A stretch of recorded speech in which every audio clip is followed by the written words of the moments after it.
Hello what's up guys, this is रोज Vishwesh and obviously आप में से बहुत सारे लोग इस टाइम पे एक नया पीसी बिल्ड करने वाले होंगे और probably just planning to upgrade your existing PC. So guys, ऐसे टाइम पे जब हम अपग्रेड कर रहे होते हैं, नया पीसी बना रहे होते हैं, सो एक फैक्टर हम सबके दिमाग में आता है, दैट इज फ्यूचर प्रूफ। जी हाँ दोस्तों, हम लोग सोचते हैं कि हमारा जो पीसी है वो at least should be future proof for a next generation of components to come.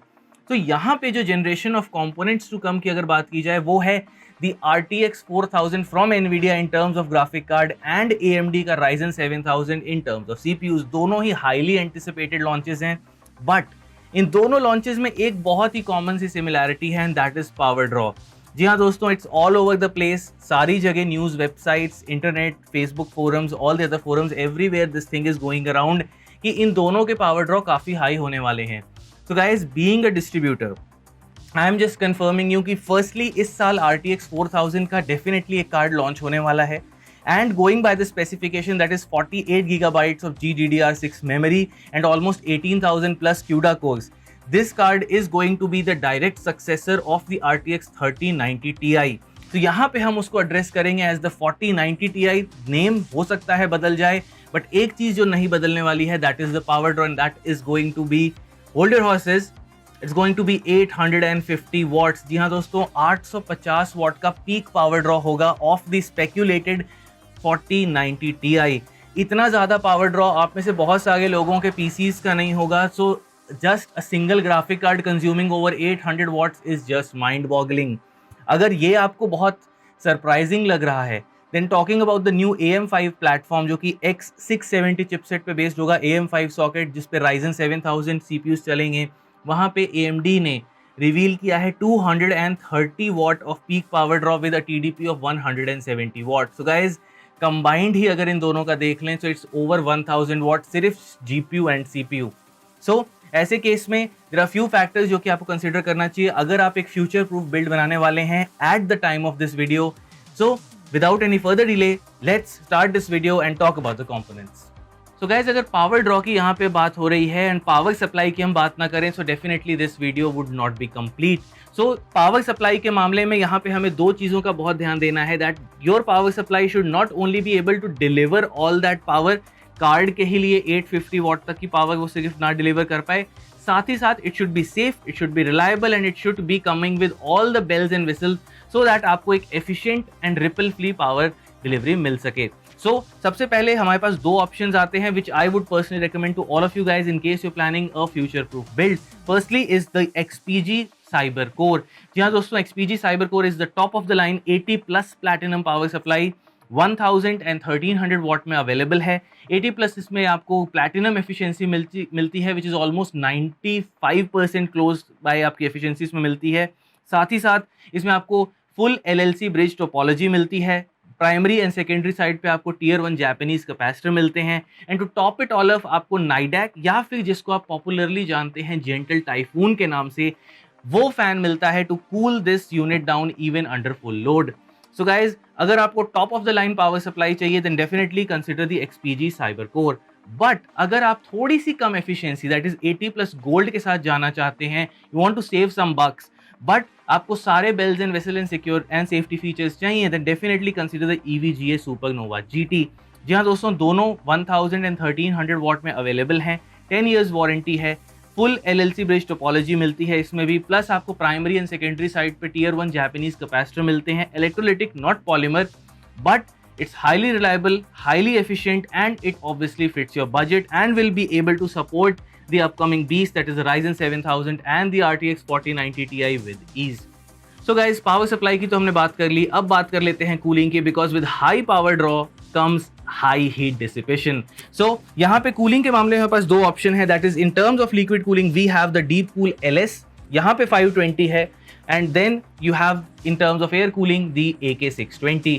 Guys, सबसे पहली बात, यहाँ पे हम LS सीरीज को इसलिए कंसीडर करना चाहेंगे, नॉट द 520 बट द 720। आप 520 भी ले सकते हैं in case you want to, because in terms of price to performance ratio and in the price segment जो कि जिसमें LS सीरीज अवेलेबल है, this thing is definitely unmatched in terms of raw performance.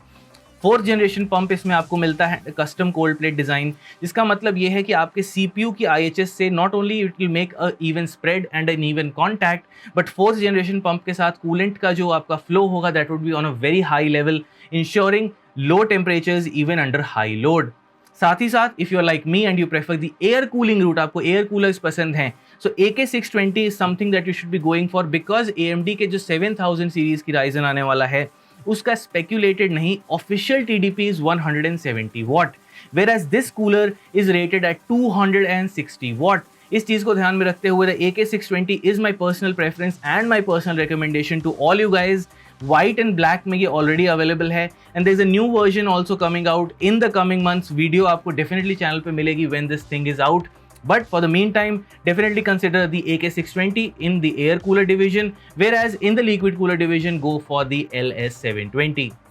So guys, हमने पूरी build की तो बात कर ली, we talked about the power delivery system, we talked about the cooling system, but now we will talk about the most important aspect of this build जो कि है cabinet, because cabinet जो है वो आपकी सारे के सारे components को हाउस करने वाला है and it is going to be responsible for providing cool air not only to your graphic card but also to all your CPU AIOs or the air cooler which you will be preferring to choose for such builds। So guys, इस build के लिए for a future-proof build that will support the RTX 4090 Ti and the Ryzen 7000, वहाँ पे मैं recommend करूँगा the LAN-Cool 3 ARGB from Lianli itself। Guys, it's a beast of a cabinet, mid-tower cabinet है, लगता full tower है, but the reason for choosing this cabinet is not that। The reason is very simple। Firstly, आपको इसमें 3 ARGB 140mm fans in the front मिल जाते हैं, साथ ही साथ एक exhaust 140mm मिल जाता है, but the highest and the biggest USP is कि इसमें जो पावर सप्लाई की अकोमोडेशन स्ट्रैटेजी है that is like none other, because जब आप 1000 वॉट 1200 1300 1600 वॉट की पावर सप्लाईज में जाते हैं the physical size of the power supply increases. ऐसे केस में आपको जो हार्ड ड्राइव के जो कि PSU श्राउड के नीचे लोकेटेड होता है उसको रिमूव करना पड़ता है just to accommodate the power supply. But in case of the LAN-Cool 3 यहाँ पे आपको पावर सप्लाई को लगाने के बाद 2 हार्ड ड्राइव केज होने की वजह से आप एक हार्ड ड्राइव केज रिमूव कर सकते हैं इफ रिक्वायर्ड, एंड स्टिल आपको 3.5 इंच मैकेनिकल हार्ड ड्राइव लगाने की कैपेसिटी मिल जाती है which is higher than most of the cabinets out there in the market already. So guys, यहाँ पे आप पावर सप्लाई बड़ी से बड़ी इंस्टॉल कर सकते हैं while using up to 3 mechanical hard drives.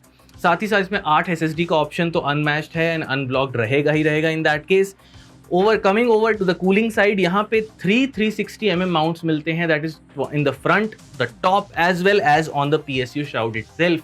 Guys, O11 dynamic के अलावा कोई और कैबिनेट नहीं है मार्केट में जिसमें 3 360mm माउंट्स आपको मिल जाते हैं।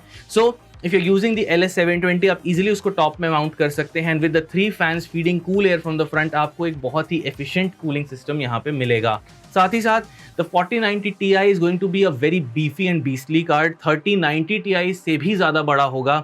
So with a 420mm clearance to GPUs, यहाँ पे the LAN-Cool 3 mesh makes the perfect choice for such builds। So guys, ये है मेरी तरफ से recommendation in the power supply division। Either go for the XPG Cyber Core या फिर the EVGA Supernova GT।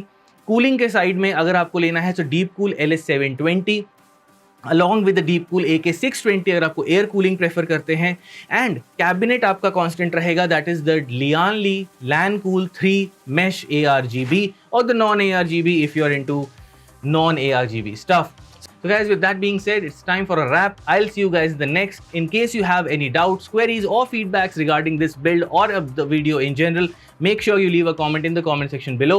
Hit that subscribe button and the bell notification icon so that you stay updated on all the latest updates and the greatest videos that we produce on this channel। So you guys were great। I'll see you guys in the next. Till the next time, take care of yourself and peace